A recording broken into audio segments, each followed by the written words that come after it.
আমাদের তো গাড়ি বাড়ির দরকার না, আমরা শুধু ডাইল ভাত খেয়ে বেঁচে থাকতে চাই।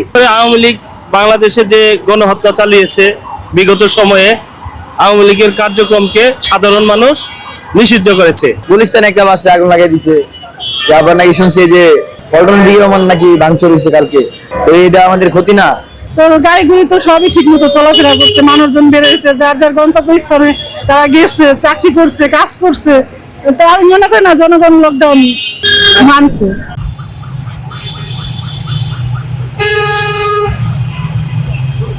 দীর্ঘ 1 বছর পর ঢাকার বুকে হঠাৎ লকডাউন, একজন সাধারণ মানুষ হিসাবে আপনি এই লকডাউনকে কিভাবে দেখছেন?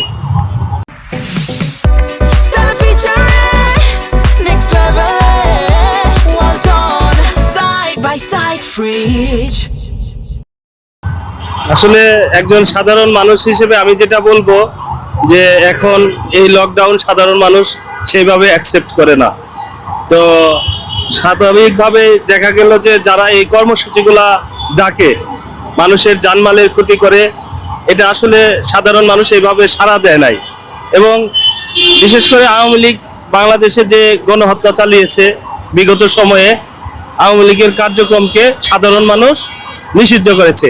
আমরা গতকালকে দেখেছি যে এখানে জনজীবন একদম সম্পূর্ণ স্বাভাবিক ছিল এবং কিছু বিচ্ছিন্ন ঘটনা সাধারণ মানুষের মধ্যে একটু আতঙ্ক ছিল, কিন্তু সেটা সেইভাবে তেমন সাড়া ফেলে নাই। তো আশা করব যে এই ধরনের কর্মসূচি, ধ্বংসাত্মক কর্মসূচি যেগুলি দেশের জন্য ক্ষতি হয়, সেই সব কর্মসূচি রাজনৈতিক দলগুলোকে প্রত্যাহার করার জন্য। গতকালকের লকডাউনে একজন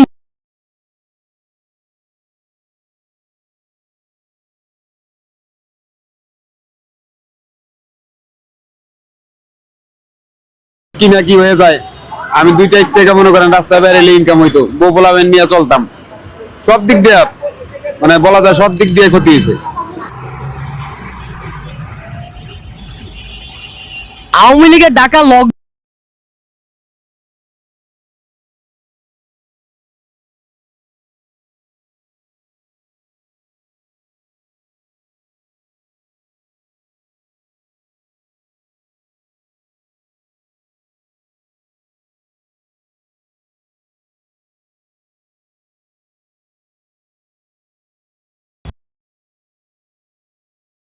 বেরোয়েছে, যার যার গন্তব্যস্থানে তারা গেছে, চাকরি করছে, কাজ করছে।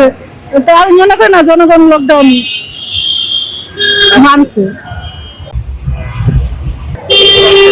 ক্ষতি বলতে এই যে আমাদের মোটর ডিপার্টমেন্টে, যেমন আমরা মোটর ডিপার্টমেন্টের লোক, আমরা বাস চালাই, যে গাড়ি জগতে থাকি আমরা, যেমন আমাদের গুলিস্তান একটা বাসে আগুন লাগিয়ে দিছে, আবার নাকি শুনছি যে এই পল্টন বিমান নাকি ভাঙচুর হয়েছে কালকে, বুঝছো? তো এটা আমাদের ক্ষতি না? কিন্তু এটা তো আশা করি না জনগণ। অনেক ক্ষতি, আমার সবারই আর্থিক অবস্থা অনেক ক্ষতি। আর্থিক অবস্থা ক্ষতি বলতে চলাফেরা কষ্ট হয়েছে। যেরকম মনে করেন আগে 500-700 কাজ করতাম, কালকে সারাদিন 300 কাজ করছি।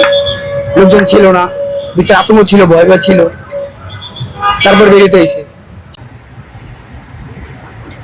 কালকে সারাদিন আমি রিক্সা চালাই, আমি 400 টাকা ইনকাম করেছি, আমার গাড়ি ভাড়া দিতে হয় 420 টাকা।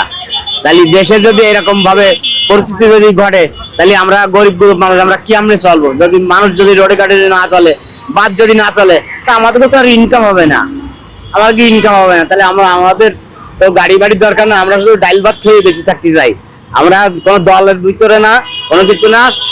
ভোটটা সুস্থ নির্বাচন হোক, আর সবাই শৃঙ্খলা ভাবে সবাই যেন বসবাস করতে পারে, সেই জিনিসটি কামনা করি সবাই।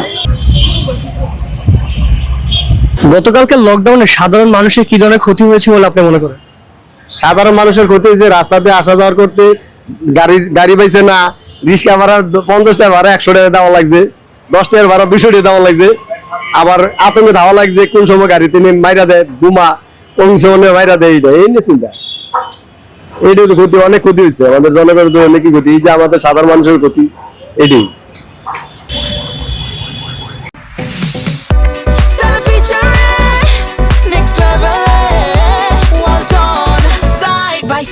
Fridge.